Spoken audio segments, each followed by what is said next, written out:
So yes, I do know that Kaname is the captain of Squad 9, and so this video should technically be Shunsui's video, but I'm going to take a little bit of creative liberty here, and I'm going to cover Sajin and Kaname right next to each other back to back because they kind of do go together. So forgive me for taking some creative liberty, don't crucify me in the comments please, but hopefully by the end of this video you have a bit more respect for Kaname from a power scaling perspective, because I do see him downplayed a lot, and I kind of understand why that is because he's a part of Aizen's posse, but he just doesn't quite hold up to Aizen and Gin's standards. Like, Aizen is out here soloing the entire verse, Gin gets to kill Aizen and gets to fight one of the strongest versions of Ichigo, and Kaname fights Sajin, who without any statements from the anime really isn't all that impressive.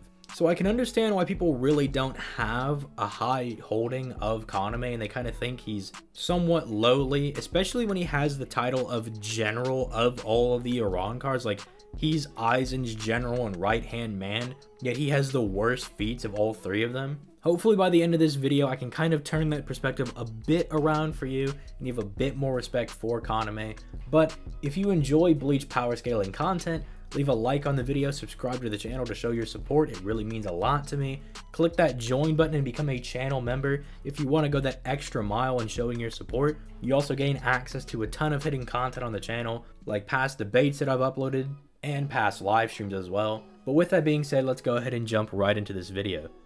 Now, Kaname doesn't really get to do a whole lot in the Soul Society arc because he's a pacifist. He's not like Kenpachi, who as soon as they had intruders rushed out to go fight these people and see how strong they were. Kaname wants to avoid bloodshed at all costs. That's just who he is. He's a hero of justice, for lack of a better term. But eventually, once Kenpachi changes sides and he's helping out the Ryoka, Kaname takes it upon himself to go stop Kenpachi. And I'm not going to hold you guys, I'm not going to make it sound like Kaname did better than he actually did. Kaname got folded like an omelet by our boy Kenpachi, especially since Kenpachi still had his eye patch on for the entire battle. To extend an olive branch over to our boy Kaname though, when he did use his Shikai, it did pierce Kenpachi numerous times and made him bleed. So it's not as though Kaname doesn't scale to Kenpachi at all whatsoever. I mean, he's able to damage him with his Shikai, but even with his Bankai, he wasn't able to take Kenpachi down. That is mostly due to Kaname's arrogance as well. We do see that start to develop as the series goes on.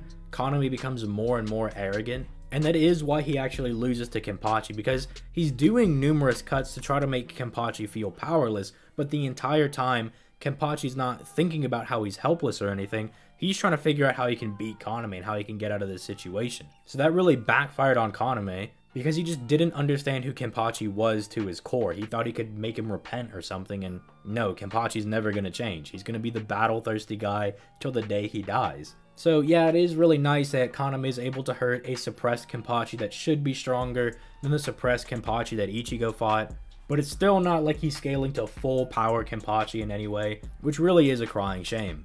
Although I do understand Kubo not bringing out full power Kenpachi again to fight Kaname. That would be a little goofy, especially since full power unreleased Kenpachi was really hyped up. It just seems really weird to do it twice. Like, imagine if Goku went Super Saiyan twice in the Namek saga. It would really just like lower the weight of that actual moment, right? But then we're moving into the Arrancar saga, where most of Kaname's feats come from FKT, but I just want to hop into Arrancar saga for just a minute to just point out that Kaname actually isn't trash. It might just be that Kenpachi was way too strong, but this is like days after the Soul Society arc. He hacks off Grimmjow's arm and then tells Aizen, yeah, I'm going to straight up murder this dude because he killed a bunch of our Arrancar, and as the general of the Arrancar, those are my troops. Do keep in mind that Grimmjow is the same guy that thrashed Bankai Ichigo and tanked a Getsuga Tensho from him, and you might say, well no, Grimmjow had like blood and he said it left a scar. Nah,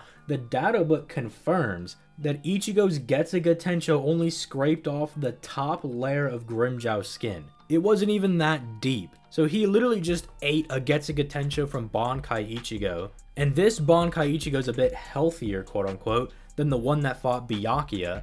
And that Ichigo, who was beaten up and pretty much just revived from a near-death experience, his Getsuga Tensho was able to match Bankai Byakuya's strongest technique, Shukai Hak Taken, that Bankai Byakuya being one of the strongest captains in the Gotei 13. So Kaname got a whole lot better as like soon as the Iran saga started. Kubo just turned it around just a little bit for Kaname. It was like, you know what? I'm going to show that Kaname's not trash. But that's just the appetizer, because then we move into the FKT arc, where one of the first things Kaname does when he gets freeze is, he's in base, by the way, right? Shinji, a guy that I did a video about, and I was like, yeah, Shinji's pretty powerful.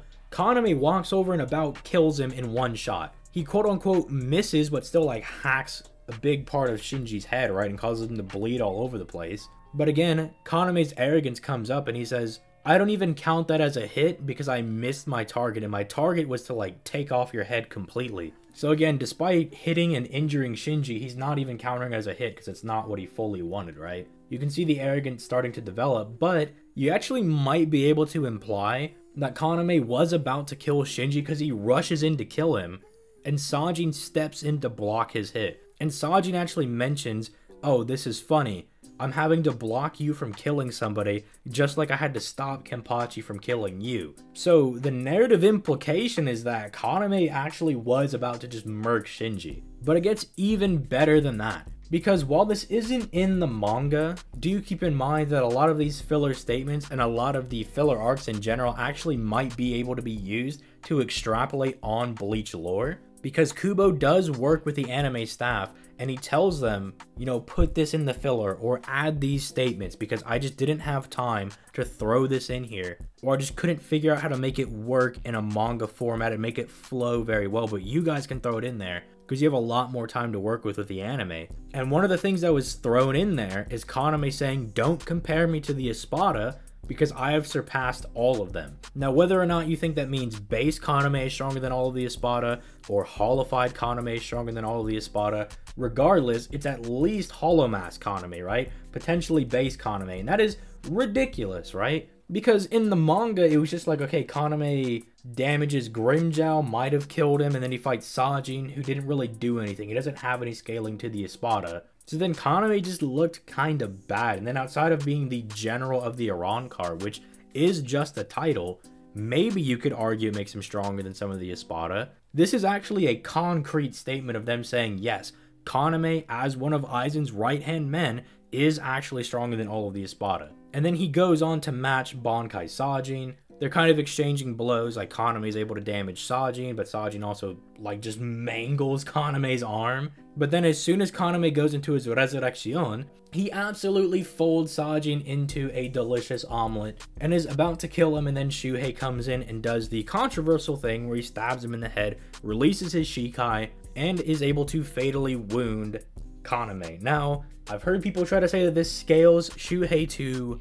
Kaname in any capacity. I have to question how many brain cells those people have. Did you forget that base Kaname was folding Shuhei? It wasn't even close. He was blitzing and one-shotting him. Do you remember that holified Kaname was thrashing Shuhei as well? So why would Resurrection Kaname, who's like anywhere from like 5 to 10 times stronger than that masked Kaname, scale at all to a guy he's already blitzing and one-shotting? I think the obvious answer, and something that's very consistent in Bleach, is that you can catch people off guard. And Shuhei even points this out to Kaname. He tells him, you would not have been hit by this attack if you were the old Kaname Tousen, but you've gotten arrogant. Especially now that he can see, Kaname's entire fighting style and the way he carries himself is based around him being blind. And then his resurrection keeps giving him more and more power. He's getting high off the power, and now he doesn't even need to rely on the fighting style he's developed his entire life,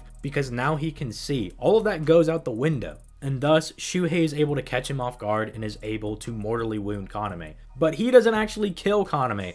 That's what people mistake all the time. They're like, yeah, Shuhei killed Kaname. It's like, no, Aizen killed Kaname. Sajin even says your hollow powers are allowing you to be stable, and then Aizen obliterates him. Now, it is revealed in Can't For Your Own World that this was a mercy kill. I do have to kind of question that though. I think it's half and half. I think it's half mercy kill because Aizen knows Kaname has no future. Since he was a traitor to the Soul Society, probably is going to get executed anyway, and even if he somehow dodges that, his pursuit of Tokinata is just going to be a dead end anyway, so Aizen just mercy killed him to take him out. But then Sanjin also gets flung into a rage and then is going to like charge Aizen, and he said he would have gotten killed if Ichigo didn't step in. So I have to imagine it was half and half. Aizen's doing a mercy kill, but then he's like, oh, well then I can also take one of the strongest members of the Gotei 13 and get an easy kill on him. So no, Shuhei did not kill Kaname, and with that being said, on that note, we're moving into abilities. Surprisingly, Kaname has a decent amount of abilities at his disposal, so we'll start off with his Zanpakuto. Now, the Shikai version has a few different abilities that he can use.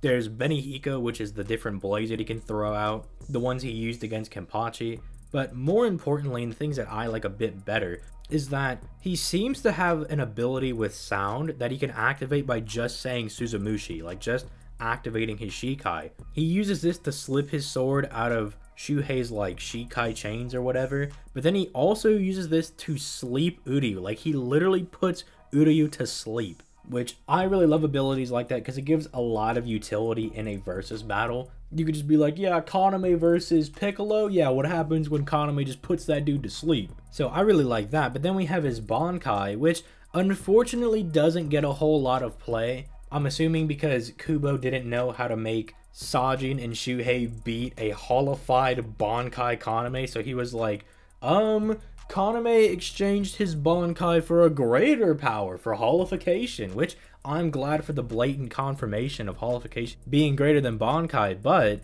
he's still sacrificing a very powerful ability, because his Bankai encompasses a very large space. It deprives the targets of sight, sound, smell, and their spiritual pressure senses. And then the only way to escape the Bankai is by holding Suzumushi itself. And we've only seen Kaname use this once against Kenpachi, who he was trying to like force a lesson on, right? But if he was fighting anybody else, or this is like FKT Kaname, who's here for the kill, dude, he like traps half the battlefield and his Bankai just starts decapitating people. It would be so broken. A hypothetical holification Kaname that still uses Bankai is broken.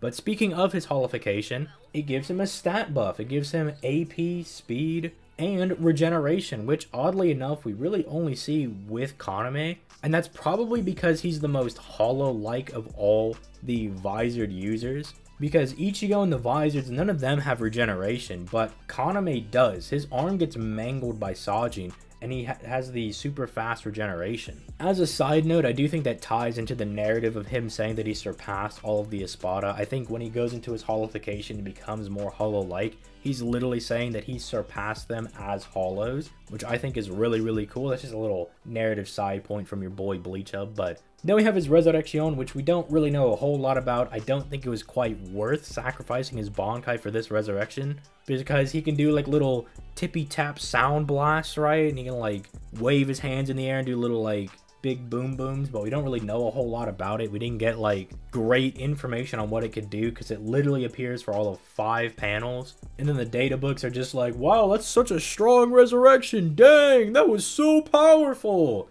And I'm like, yeah, thanks, Kubo. Thanks for the extra information. But we also do know that Kaname is a pretty skilled Kido user. He's able to use High-End, which is one of the most infamous Kidos in the Bleach fandom, because it is stated to have existence erasure, which if you didn't know, existence erasure is erasing somebody on a mind, body, and soul level simultaneously. So it's pretty hard to resist unless you have specific resistances to it. He's able to use the Teleportation Cloth and Tente Kura, which are also very high Kidos. Tente Kura being Bakudo 77, so he does actually have a pretty good ceiling for the Kido abilities he's able to use, which kind of lends credence to Sajin's statement of him having like all the skills a Soul Reaper could want, because he does seem to be very well rounded when it comes to power, when it comes to skill, when it comes to being able to use Kido and everything. But I'd love to hear you guys' thoughts in the comments down below. What do you guys think of Kaname? Again, leave a like and subscribe if you enjoyed. Click that join button to further support the channel. And with that being said, I will see you guys next time.